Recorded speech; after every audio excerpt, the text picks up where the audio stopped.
the dividing line between India China in the direction of the is on which direction as with McMahon line.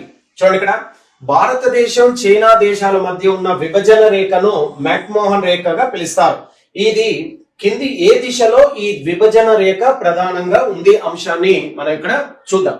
అంటే ఇక్కడ వాయువ్య దిశ ఇచ్చాడు. వాయువ్య అంటే north western side, ఈశాన్యం అంటే నార్త్ ఈస్టర్న్ సైడ్, ఆగ్నేయం south eastern and also south western side అని ఇక్కడ 4 ఆప్షన్లు ఇచ్చాడు.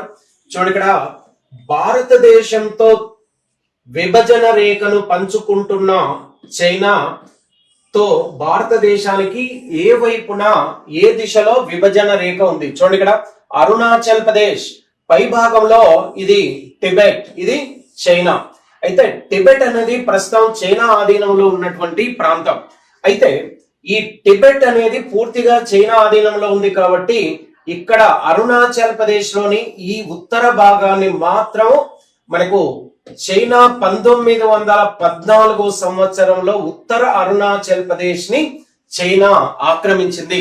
అలా ఆక్రమించగా ఏర్పడ్డటువంటి ఈ రేఖ అంటే భారత్ అరుణాచల్ ప్రదేశ్ మరియు ఈ ఆక్రమించిన ప్రాంతాల మధ్య ఉన్న ఈ ప్రాంతాన్ని అంటే ఆక్రమించింది చైనా కాబట్టి చైనా మరియు భారతదేశం మధ్య ఉన్నటువంటి ఈ విభజన రేఖను మ్యాక్మోహన్ రేఖగా పిలుస్తూ ఉంటారు. ఈ విభజన రేఖను ఎప్పుడు గీశారనే విషయాన్ని తీసుకుంటే మనకు 1914లో ఆక్రమించారు. ఇది 1948లో చైనాతో ఉన్న విభజన రేఖతో సహా ఇక్కడ కూడా విభజన రేఖను గీయడం జరిగింది. అయితే మనకు ప్రధానంగా వాయువ్యం, ఈశాన్యం, ఆగ్నేయం, నైరుతి అని ఇక్కడ ఇవ్వడం జరిగింది.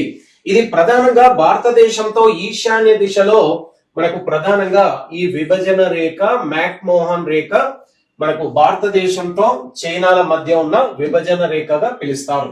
Year that dividing line McMahon line in between India China.